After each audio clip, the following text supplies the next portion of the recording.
중국 철학자 중에 증자라는 사람이 있습니다. 증자가 이런 말을 했습니다. 새는 죽을 때 그 소리가 구슬프고 사람은 죽을 때 그 말이 아름답다.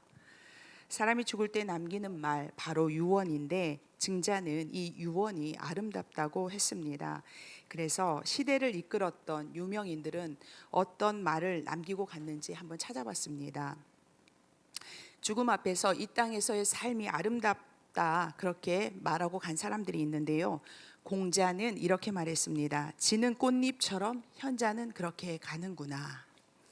러시아 황제인 알렉산더 1세는 정말 멋진 날이군 이런 말을 했대요.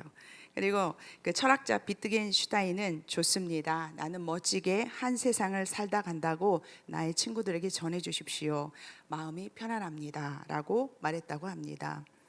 또한 인생의 허무함을 유언으로 남긴 사람들이 있는데요. 세계를 제패했던 알렉산더 대왕은 내가 죽거든 손을 밖에 내밀어서 모든 사람이 천하를 지었더니 알렉산더도 아무것도 지고 가지 않음을 보여달라 이렇게 얘기했다고 합니다. 프랑스 작가 모파상은 나는 모든 것을 갖고자 했지만 결국 아무것도 가지지 못했다라고 말하면서 인생의 무상함을 마지막 말로 남겼습니다. 그리고 이 땅의 삶이 끝이 아닌 새로운 시작, 새로운 세계를 향한 시작임을 소망하는 말을 남긴 사람들이 있습니다. 데카르트는 자, 출발해야지. 이게 마지막 유언이래요. 멋있지요? 윈스턴 처칠은 나는 창조주를 만날 준비가 되어 있다. 다만 창조주께서 나를 만나야 하는 시련의 준비가 되어 있을지 모르겠지만 이런 말을 했고요. 베토벤은 천국에서는 소리를 들을 수 있겠지? 라며 다음 세계에 대한 기대와 소망을 드러냈습니다. 수많은 유명인들의 유언 중에 제가 봤던 찾아보면서 가장 현실적이고 마음에 와닿은 유언이 있는데 바로 영국 소설가였던 허버트 조지 웰스가 이렇게 말했습니다. 입 닥쳐 나는 지금 죽기에도 바쁘다 이런 말을 했다고 합니다. 이 세상에 오는 순서는 있어도 가는 순서는 없기에 사건 사고 많은 세상을 살아가는 우리들이 미리 한 줄 정도 유언 한 정도 남겨보는 것도 괜찮을 것 같습니다. 그렇지 않으면 입 닥쳐 뭐 이런 말 하고 갈 수도 있을 것 같아요. 유언은 가장 슬픈 말이지만 증자의 말처럼 가장 아름다운 말인 것 같습니다. 오늘부터 몇 주 동안 함께할 베드로후서는 사도 베드로의 유언과 같은 말씀입니다. 이렇게 말할 수 있는 것은 베드로후서 1장 14절에서 15절을 보면 나도 나의 장막을 벗어날 것이 임박할 줄을 알미라. 내가 힘써 너희로 하여금 내가 떠난 후에라도 어느 때나 이런 것을 생각나게 하려 한다고 말하고 있기 때문입니다.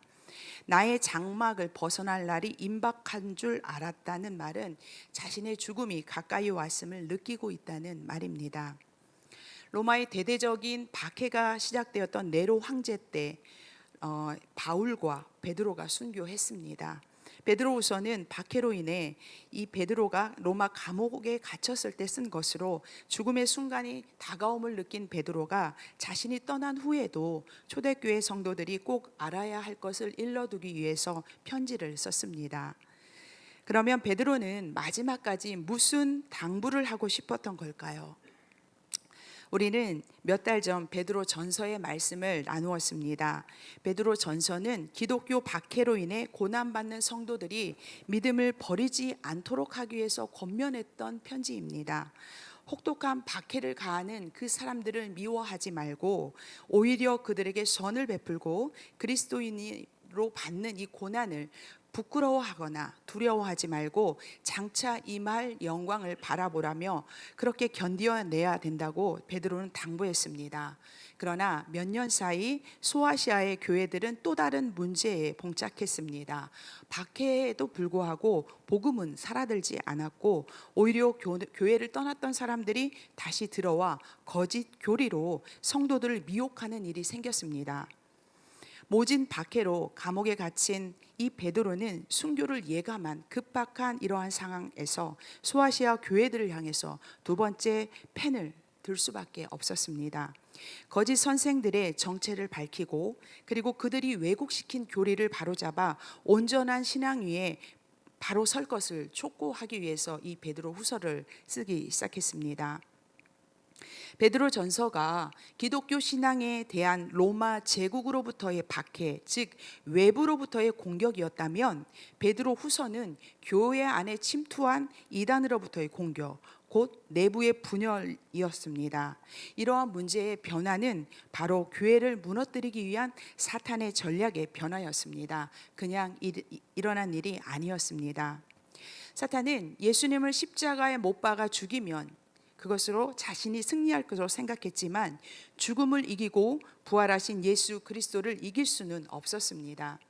십자가와 부활의 복음이 성령의 역사로 사도들을 통해 교회로 번져갔고, 그리고 그리스도를 따르는 무리들이 많아지자 사탄은 교회를 박해하는 일로 복음이 땅끝까지 전해지는 것을 막으려 했습니다. 하지만 아무리 혹독한 박해를 해도, 생명을 앗아가도 복음을 막을 수는 없었습니다. 그러자 교회 내부에 이단자들, 거짓 선생들을 침투시켜서 거짓 교리로 성도들을 현혹해 교회를 흔드는 전략을 썼던 것입니다. 사마천이 쓴 사기에 외부의 적보다 내부의 적이 더 무섭다라는 말이 있습니다. 우리나라를 비롯한 세계 역사를 볼 때에 외부의 외적의 그 침입보다 내부의 분열로 무너진 사례가 수없이 많습니다. 그 중에 1975년 4월 30일은 월남이 패망하여 공산화된 날입니다. 월남이 패망한 가장 큰 이유는 그 월남에 침투한 0.5%의 공산 월맹군에 있습니다. 그들은 전쟁에 반대하는 그 반전 그 시위를 했고요. 그리고 민족 자주 통일을 운운하면서 평화를 위장해서 사회 각계각층에서 국민들을 선동해서 혼란과 분열을 야기한 결과 유엔이 남겨둔 무기가 월남이 더 월등히 좋았습니다. 그럼에도 불구하고 월남은 패망했습니다. 사도 바울은 수없이 교회의 하나됨을 강조했습니다. 고린도전서 1장 10절에서 형제들아 내가 우리 주 예수 그리스도의 이름으로 너희를 권하노니 모두가 같은 말을 하고 너희 가운데 분쟁이 없이 같은 마음과 같은 뜻으로 온전히 합하라. 이렇게 말했습니다. 모두가 같은 말을 하고 같은 마음과 같은 뜻으로 하나가 되어야 한다고 권면했습니다. 또한 에베소서 4장 2절과 3절에서는 모든 겸손과 온유로 하고 오래 참음으로 사랑 가운데서 서로 용납하고 평안에 매는 줄로 성령이 하나 되게 하신 것을 힘써 지키라고 당부했습니다. 교회는 수천 년의 역사 속에서 박해가 있을 때 오히려 신앙이 더 단단해졌고 복음이 확장되었습니다. 그래서 사탄은 교회를 박해하기보다 교회 내부의 분열이 교회를 더 흔들 수 있는 것임을 알았습니다. 그렇기에 우리가 성령 안에서 하나 되는 것은 교회를 지키는 것이고 교회를 향한 하나님의 뜻입니다. 성도가 같은 뜻을 가지고 같은 마음으로 같은 말을 하는 것, 그것은 사탄을 대적하는 가장 큰 무기가 된다는 사실을 잊지 마시기 바랍니다. 오늘 한국 사회는 어떻습니까? 교회를 향한 비방은 있지만 박해라고 할 만큼은 아닙니다. 누구나 믿고자 하면 자유롭게 믿을 수 있는 자유가 있습니다.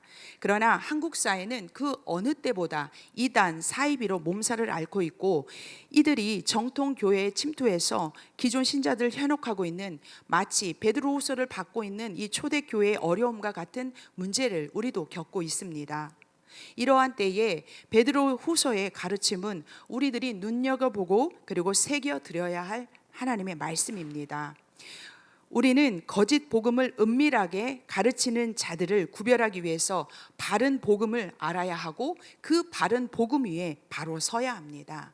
진짜는 하나지만 거짓은 수천 수만 가지입니다. 우리가 이 수천 수만 가지의 이 거짓된 것을 다 알 수는 없지만 진짜인 하나를 제대로 알면 거짓을 구별할 수 있기 때문입니다. 성도 여러분, 만약 이단이 선한 양처럼 위장해서 지금 내 옆에 앉아 열심히 예배하고 봉사하고 친절을 베푼다면 여러분들 무엇으로 그들을 구별할 수 있겠습니까? 그들이 거짓 복음을 이야기할 때 잘못된 것을 우리는 알 수 있어야 합니다. 내가 복음을 제대로 알지 못하면 양의 탈을 쓴 늑대에게 우리가 얻은 구원을 빼앗길 수 있기 때문에 우리는 경계하고 구별해야 합니다. 그렇다면 이 베드로 후서에 나타난 거짓 선생들은 어떤 주장으로 이 소아시아 교회의 교인들을 유혹했을까요?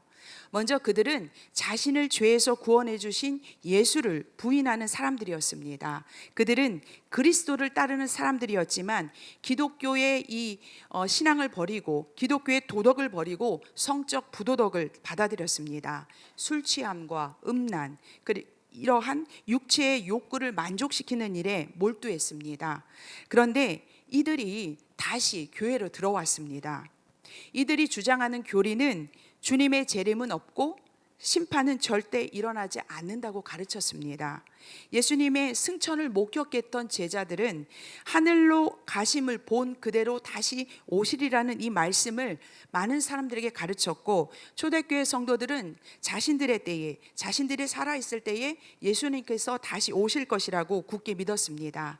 그런데 주님은 빨리 오지 않았고 박해로 인해 많은 사람들이 죽어갔습니다. 거짓 선생들은 이 주의 재림이 늦어지는 것, 지체되는 것을 보고 재림은 없다, 그리고 그러니까 심판도 없다라고 주장했습니다. 이 모든 이야기는 사도들이 꾸며낸 이야기고 사도들의 설교는 신화에 불과하다고 말했습니다. 거짓 선생들의 재림과 심판에 대한 이 비판은 결국 기독교의 도덕적인 삶을 벗어버려라, 그리고 이 세상의 향락을 따라 자유롭게 살아도 된다라는 자신들의 잘못된 가르침으로 이어졌습니다. 교회로 다시 돌아왔지만 세상의 더러움을 버리지 못한 그들이 세상의 부도덕한 삶을 교회 안에 퍼뜨렸던 것입니다. 그들은 도덕적 부패, 특히 성적 부도덕을 자유라고 말했습니다. 그 자유를 자신들이 줄 수 있다 이렇게 약속했고요. 견고하지 못한 사람들은 그 이 말에 유혹당했습니다. 또한 이 거짓 선생들은 선지자들의 예언을 부인했습니다. 선지자들의 예언은 자기의 마음에서, 선지자의 마음에서, 말하는 사람의 마음에서 비롯된 것이라고 가르쳤고, 어떻게 앞일을 예언할 수 있겠는가? 그런 일은 있을 수 없다라고 말했습니다. 그러므로 구약의 선지자들과 그리고 구약의 선지자들의 예언과 이 사도들의 가르침을 부인하였고, 기독교가 말하는 종말론적 기독교 교리를 전면 부인했습니다. 정리하면 거짓 선생들은 예수님의 재림을 부인했고, 그리고 종말에 있을 심판도 없을 것이기 때문에 마음대로 살아도 된다라는 이 도덕적 타락을 조장해서 사람들에게 자유를 주겠다고 약속했습니다. 재림과 종말은 사도들이 꾸며낸 일로, 그리고 선지자나 사도들의 예언은 있을 수 없는 터무니없는 일이라며 하나님의 사역을 방해했습니다.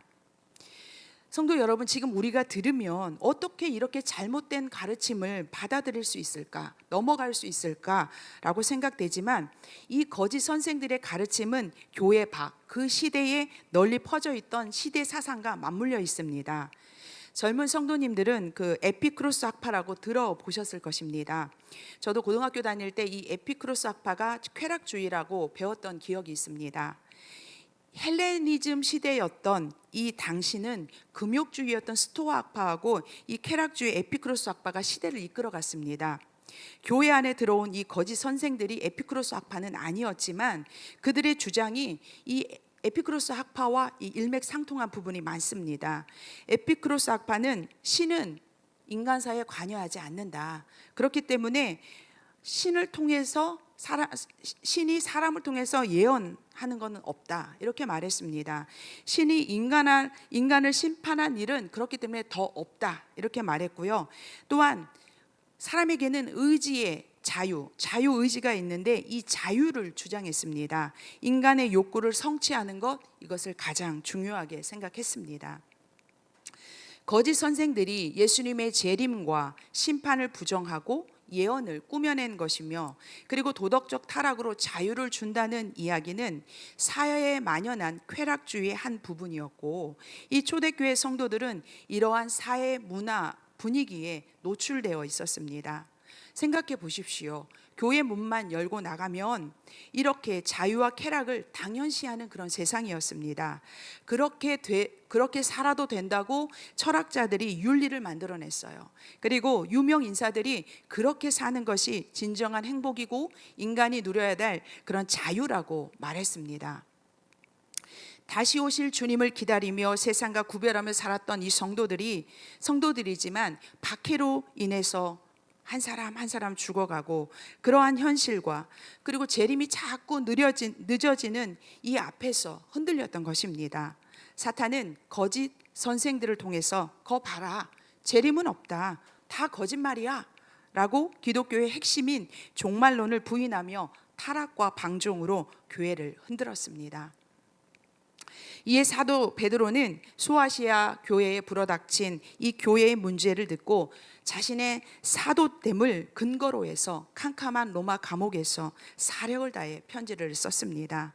베드로 후서의 핵심이자 이 편지를 쓰게 된 이 사도의 강조점은 주님을 알아야 한다는 것입니다. 베드로 후서의 특징은 주님을 아는 것, 그리고 진리를 아는 것을 반복적으로 강조하고 있습니다. 주님을 아는 것은 바로 하나님과 예수 그리스도에 대한 지식입니다. 하나님과 예수 그리스도를 아는 것의 가장 기본은 우리가 얻은 구원은 값없이 주어진 은혜로 우리가 구원을 위해서 아무것도 한 것이 없고 그저 하나님께서 주신 선물이라는 사실입니다. 그리고 하나님은 구원받은 모든 자에게 하늘에 속한 신령한 복을 주시는 그런 분이고, 마지막에는 예수 그리스도의 재림이 있고 성도는 그 심판에 대비해야 함을 알아야 한다고 말하고 있습니다. 단지 이 재림이 늦어지는 것은 한 명이라도, 한 영혼이라도 회개하고 돌아올 수 있는 기회를 주시는 그 주님이 오래 참고 계시는 것이라고 말하면서 주님께는 하루가 천년 같고 천년이 하루 같다라는 말씀을 통해서 우리의 시간으로 하나님의 시간을 가늠할 수 없다고 그렇게 베드로 후서에서는 말하고 있습니다. 베드로 후서는 이런 배경과 목적 하에서 쓰여졌습니다. 박해로 인해 몸은 망가지고 이제 죽음이 코앞에 닥친 상황에서 주의 핏값으로 세워진 교회가 거짓 선생들로 인해 흔들리는 교회를 향하여 사도 베드로는 내가 떠난 후에도 이것만은 꼭 기억해라 하며 편지를 쓴 것입니다. 우리는 이 사도 베드로의 이 간절함을 느끼며 베드로 후서를 읽어야 할 것입니다. 이제 본문인 1장 1절과 2절의 말씀을 나누도록 하겠습니다. 1절 말씀을 우리 다 함께 읽도록 하겠습니다. 함께 읽겠습니다. 예수 그리스도의 종이며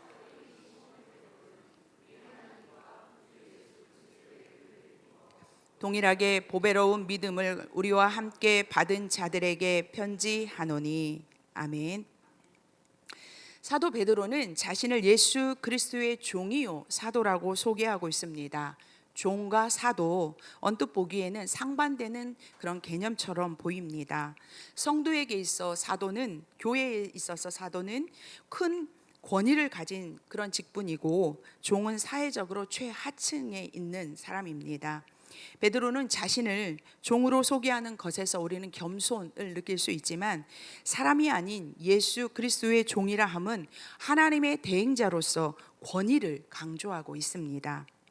종은 주인의 대리인으로, 구약에서는 하나님의 종으로 부름받은 사람은 정말 대단한 영예를 가졌다고 생각했습니다. 그리고 이스라엘 이 나라 자체도 선민으로 부름받은 하나님의 종으로 선택받은 것에 대해서 엄청난 자부심을 갖고 있었습니다. 사사, 왕, 선지자들은 모두 하나님의 종으로 불렸고, 그래서 백성들은 그들에게 기꺼이 순종했습니다. 베드로가 자신을 예수 그리스도의 종이라고 소개하는 것은 모세, 여호수아, 다윗과 같이 자신이 교회 안에서 특별히 임무를 부여받았다 하는 것을 강조하고 있는 것입니다. 사도가 갖는 권위를 예수 그리스도의 종이라고 말함으로 인해서 동일한 권위를 말하고 있는 것입니다. 예수 그리스도의 종이며 사도라는 신분은 베드로 자신이 하나님께 위임받은 권위로 교회 안에 들어온 이 거짓 선생들, 거짓 가르침을 뿌리 뽑으려 함에 있어서는 대단히 중요한 일입니다. 편지를 쓰는 사람은 예수 그리스도의 종이며 사도인 시몬 베드로입니다. 그러면 편지를 받는 사람은 누구일까요?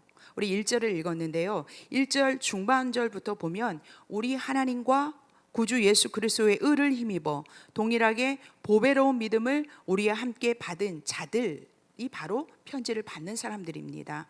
그런데 성경을 읽다 보면 수식어가 많아서 주어가 뭔지 목적어가 뭔지 놓칠 때가 많지요.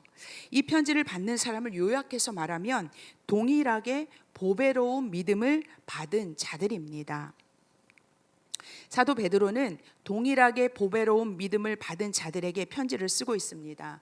구체적인 사람은 명시되어 있지 않지만 일반적으로 이 사람들은 첫 번째 편지인 베드로 전서를 받았던 사람들로 생각하고 있습니다. 그래서 소아시아 지역의 교회들을 말합니다. 동일하게 보배로운 믿음을 받은 자에서 중요한 단어는 동일하게와 받은입니다. 먼저 받은이라는 이 단어를 먼저 살펴보도록 하겠습니다. 성도 여러분, 믿음은 내가 믿는 것일까요? 아니면 하나님께서 주셔서 믿는 것일까요? 네. 이게 능동이냐 수동이냐의 의미인데 둘 다 맞습니다. 그런데 오늘 본문에서 말하는 믿음은 하나님께서 주셔서 믿는 것, 그래서 우리가 누리는 구원을 말합니다. 내가 믿기로 결단한 것 같고 내 발로 교회를 찾아온 것 같은데 사실은 하나님께서 나를 부르셔서 믿어지는 은혜를 주신 것입니다. 처음에야 다 내가 한 거라고 생각하지만 신앙이 깊어질수록 구원받음에 있어서 내가 한 일은 아무것도 없고 그저 하나님께서 주신 선물이라고 우리는 그렇게 고백하는 것을 보게 됩니다. 그런데 이 하나님이 주신 믿음으로 얻게 된 구원은 동일하다라는 사실이 중요합니다. 이 동일하게의 의미는 구원은 누구에게나 공평하게 주어졌다라는 뜻과 그리고 구원받은 사람은 모두 동일하다라는 뜻을 갖습니다. 구원의 기회가 공평하고 그리고 구원받은 사람의 가치가 같다는 말입니다. 우리가 구원을 받으면 우리는 영광을 입게 되는데 우리가 영광스러워지는 이유는 바로 예수 그리스도의 의로움 때문에 그렇습니다. 1절에 예수 그리스도의 의를 힘입어 동일하게 믿음을 함께 받았다는 이 말씀은 베드로가 내가 사도이고 당신들은 성도이지만 우리 모두는 동일하게 영광스러운 존재라는 그런 말입니다. 베드로는 사도인 나나 성도인 여러분이나 똑같이 영예롭고 위험이 있다고 말하고 있습니다. 내가 사도이기 때문에 더 큰 위험과 영광이 있는 게 아니라 예수의 피로 구원받은 여러분과 나는 똑같은 위험과 영광을 가진, 바꿔 말하면 사도인 나도 여러분과 똑같다라는 그런 말입니다. 이게 바로 사도 베드로의 겸손입니다. 사도임에도 주장하지 않고 우리는 모두 예수 안에 있을 때 똑같이 귀하다는 것입니다. 저는 나는 종이다 라는 그 말에서 겸손을 느끼기보다 이 동일한 믿음을 받았다라고 고백하는 이 부분에서 겸손한 베드로의 모습을 더 보게 됩니다. 거짓 선생들은요, 교회에 들어와서 자신들이 더 큰 진리를 갖고 있다며 선생 노릇을 하려 했지만 사도 베드로는 오히려 당신이나 나는 똑같이 영광스러운 존재라고, 그런 똑같은 믿음을 가진 자라고 말하고 있습니다. 유대인들은 이방인들을 사람 취급하지 않았습니다. 그러나 평화의 왕 예수 안에서 모든 사람은 빈부귀천이 없이 동일하게 존귀합니다. 성도 여러분, 우리도 마찬가지입니다. 사도 베드로가 이제 믿어서 흔들리는 신앙을 가진 그들을 향해서 당신들과 나는 동일한 믿음을 가진 존귀한 자라고 말하고 있듯이 우리도 서로가 서로를 대할 때 존중과 존경의 마음으로 대해야 할 것입니다. 신앙의 연륜이 짧고 믿음이 없어 보이고 이해되지 않는 그런 행동을 해도 예수 그리스도의 피값으로 사신 생명이기 때문에 우리는 그를 존중해야 합니다. 사람의 믿음의 크기와 이 신앙의 연륜이 중요한 게 아니라 그 믿음을 누가 줬느냐, 그리고 그 믿음을 주기 위해 예수 그리스도가 얼마나 큰 대가를 치렀느냐가 가장 중요하기 때문입니다. 우리가 이런 마음으로 서로를 대할 때 교회 공동체는 하나가 될 수 있습니다. 직분은 계급이 아니기에 오히려 중직을 맡을수록 더 겸손히 머리를 숙이고 나보다 남을 더 높게 여겨야 할 것입니다.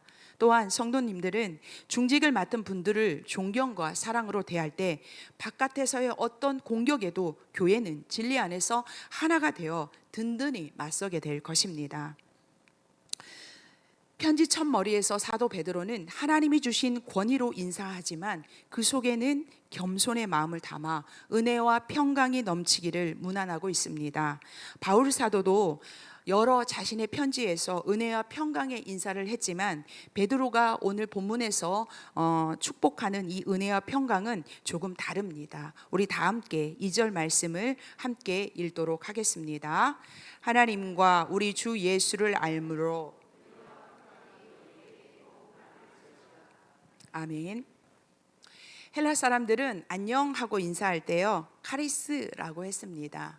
그리고 유대인들은 히브리 말로 샬롬, 그리고 헬라어로는 에이레네라고 인사했습니다. 그래서 이 카리스, 은혜와 샬롬의 평강은 교회 안에 있는 유대인과 그리고 이방인을 아우르는 그런 전체를 아우르는 그런 인사였습니다. 헬라인들이 말하는 이 카리스에는 사실 많은 의미가 담겨 있지 않고 안녕이라는 간단한 의미만 담고 있습니다. 하지만 이 카리스가 교회에서 쓰여질 때 이 카리스 안에는 단순한 인사를 넘어서 우리를 향한 하나님의 사랑이라는 깊은 뜻을 담고 있습니다. 하나님을 거역하고 죄인된 우리들을 하나님이 주권적인 역사로 죄에서 구원해 주신 것, 바로 이게 은혜의 시작입니다. 구원이라는 선물을 받을 자격이 우리에게는 전혀 없고 그 구원을 위해 우리가 한 일도 전혀 없음에도 거저 주셨고 그리고 동일하게 주셨기에 이게 바로 은혜입니다. 또한 이 은혜를 통해 회복된, 우리가 구원받았기 때문에 하나님과의 관계가 회복되었습니다. 이 하나님과의 회복된 관계에서 누리는 것이 바로 평강입니다. 이스라엘은 메소포타미아에서 이집트에 이르는 그 비옥한 초승달 지대에 속한 그런 지역이어서 전쟁이 끊이지 않는, 지금도 전쟁이 끊이지 않는 그런 곳이었습니다. 다윗 왕조를 제외하면요, 이스라엘은 주변국들의 침략이 너무나 많아서 많이 시달렸습니다. 그래서 전쟁이 없는 평화의 시대를 소망하며 그들은 샬롬, 에이레네라고 인사했습니다. 구약 시대를 보면 오직 여호와 한 분만을 섬김으로 인해서 하나님께서 평강, 샬롬을 허락하셨듯이 신약에 와서는 예수 그리스도를 통해 누리는 이 성도의 평안이 바로 샬롬이고 에이레네입니다. 전쟁 없는 평화로운 시대처럼 구원의 은혜를 받은 성도는 마음의 평화를 누리며 살게 됩니다. 이 평강은 오직 우리 주 예수 그리스도의 죽음에 의해서 이루어졌고 그리고 십자가에서 이 평화가 완성되었습니다. 부활하신 예수님이 줄곧 제자들에게 나타나셔서 하셨던 말씀이 너희에게 평강이 있을지어다 입니다. 예수 그리스도께서 십자가의 죽으심으로 이루신 평강이 역시 우리에게도 임했습니다. 이제 우리는 하나님과 평강을 누리고 그리고 더 나아가서 성도와 성도가 평강을 누려야 합니다. 만약 우리 중에 하나님과는 평안을 누리는데 성도와의 관계 속에서 평안하지 못하다면 그것은 온전한 평강이 아닙니다. 여기 계신 성도님들 모두가 은혜가 넘치고 그리고 온전한 평강이 넘치시기를 간절히 바랍니다. 그런데 베드로는요, 이 은혜와 평강이 하나님과 우리 주 예수를 알므로 온다고 2절에서 말씀하고 있습니다. 알문 지식이잖아요. 그런데 언뜻 우리가 생각하면 이 은혜와 평강이 지식으로부터 온다는 것은 이해가 되지 않습니다. 신앙에 있어서 지식은 왠지 믿음과 반대되는 개념이라고 생각하기 때문입니다. 믿음을 방해하는 것이 이성, 지식이라는 생각을 우리는 갖곤 합니다. 하지만 신약 성경을 읽다 보면 베드로뿐 아니라 바울도 지식에 대해서 수없이 강조하고 있습니다. 구약 선지자들도 타락한 이스라엘 백성들을 향해서 내 백성이 하나님을 아는 지식이 없으므로 망한다고 대언했습니다. 여기서 말하는 지식은 세상 학문에 대한 지식이 아니라 바로 하나님과 예수 그리스도에 대한 지식입니다. 하나님을 아는 것은 여러분 너무나 중요한 일입니다. 하나님이 어떤 분인지, 하나님이 우리를 얼마나 사랑하시는지, 하나님이 무엇을 좋아하시고 하나님이 무엇을 싫어하시는지 제대로 알아야 제대로 믿을 수 있습니다. 그리고 하나님의 아들인 예수님이 이 땅에 내려와 피조물을 위해서 목숨을 내놓은 일이 얼마나 대단한 사건인지, 그리고 그 예수님을 믿는 성도라면 어떻게 살아야 하는지 알아야 구원을 놓치지 않기 때문에 우리가 하나님과 예수 그리스도를 아는 것은 정말 중요한 일입니다. 여러분 대충 믿지 마시기 바랍니다. 그리고 구원받은 은혜로만 믿지 마십시오. 구원받은 성도는 하나님이 누구고 예수 그리스도가 누구인지 알아야 이단의 속임수에 빠지지 않을 수 있고 복음의 증인으로 성도답게 살아갈 수 있습니다. 좋은 게 좋은 거라고 모든 것을 덮는 것이 은혜가 아닙니다. 하나님의 기준을 알고 사랑과 공의를 행할 때 진정한 은혜가 우리 안에 임하게 될 것입니다. 베드로의 두 번째 편지를 받는 사람들도 믿음을 버리고 세상에 나갔다가 다시 들어온 이 거짓 선생들을 은혜로 덮고 받아들였습니다. 받아들인 것까지는 좋은데 그들이 가르치는 거짓 가르침까지도 은혜로 여겼기에 문제가 생겼습니다. 성도들이 하나님과 주 예수에 대해서 제대로 알지 못했기 때문에 거짓 선생들의 가르침을 분별 없이 받아들였고, 그래서 교회가 흔들리는 절대절명의 위기가 찾아온 것입니다. 우리가 얻게 된 구원과 그리고 우리가 누리고 있는 이 평안은 하나님을 알고 예수 그리스도를 제대로 알 때 누릴 수 있는 것임을 여러분 잊지 마시기 바랍니다. 사탄은 그리 호락호락한 존재가 아닙니다. 우리의 무지를 타서 가라지를 뿌려놓고요, 그리고 양의 탈을 쓰고 우리 속으로 들어오기도 합니다. 예수님을 영접하고 예수 안에 우리가 거하고 있지만 신앙의 고삐를 늦추면 우리가 누리고 있는 이 은혜와 평강을 빼앗길 수 있음을 기억해야 합니다. 맨날 똑같은 설교라고 지겹고 지루해서 귀를 닫고요, 그리고 먹고 살기도 바쁜데 무슨 성경 공부냐, 내가 내 스펙 쌓기도 바쁜데 무슨 성경 공부냐며 패스하면요, 우리가 하나님에 대해서 알 수 있는 시간은 없습니다. 여러분 성경 읽으면 읽는 대로 여러분 이해가 되고 해석이 되시나요? 안 되니까 목회자들이 설교하는 것이고 성경 공부 시간에 교리를 가르쳐 드리고 그리고 성경에 대해 가르치는 것입니다. 우리 성산교회에 속한 성도님들은 하나님을 아는 일에, 예수 그리스도를 아는 일에 열심을 내시기 바랍니다. 하나님과 예수님에 대한 이 알미 여러분이 얻은 구원을 확실하게 해주며 그리고 여러분이 누리는 평안을 충만하게 더하게 될 것입니다. 사랑하는 성도 여러분, 우리는 고도의 발달된 문명과 넘쳐나는 지식의 홍수 속에 살고 있습니다. 하지만 아무리 세상 학문과 지식이 발달해도 가장 고상한 지식은 세상을 창조하신 하나님과 영원하신 생명을 이루신 예수 그리스도를 아는 지식이 가장 고상한 지식입니다. 똑똑한 박사들이 얼마나 많습니까? 그렇게 즐비하더라도 그들이 하나님과 예수님을 알지 못한다면 그들의 지식은 헛된 지식일 뿐입니다. 우리에게 구원을 주시고 그리고 영원한 생명으로 이끄시는 그 하나님과 그 아들 예수 그리스도를 더욱 깊이 알고자 이 시간 예배의 자리에 나와 말씀을 듣고 기도의 자리에 나온 여러분이야말로 참된 지식을 쫓아가는 참 지식인들이십니다.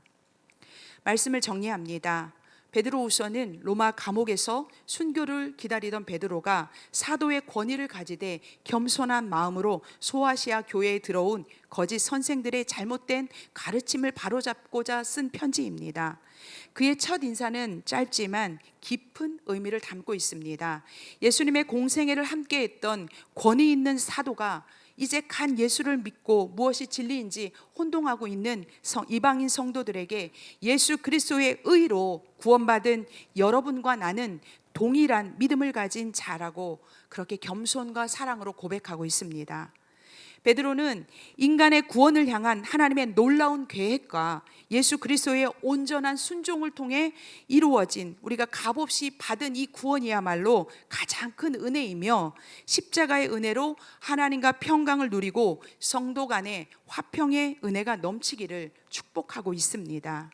우리가 누리는 이 은혜와 평강은 우리의 수고가 아닌 오직 하나님과 예수 그리스도를 제대로 아는 지식을 가질 때 풍성해질 것이라고 말하고 있습니다. 성도 여러분, 우리도 동일한 은혜와 평강을 누리고 있는 사람들입니다. 우리가 누리는 이 구원의 은혜와 평강의 복이 당연하다고 생각해서는 안 됩니다. 우리가 누리고 있는 이 구원과 평강은요, 빼앗길 수도 있습니다. 하나님을 알지 못하고 예수 그리스도를 제대로 알지 못하면 놓칠 수 있음을 명심하시고 하나님과 주 예수 그리스도를 알므로 우리에게 임한 은혜와 평강을 더욱더 풍성하게 누리시는 저와 여러분 되시기를 예수님의 이름으로 축복합니다.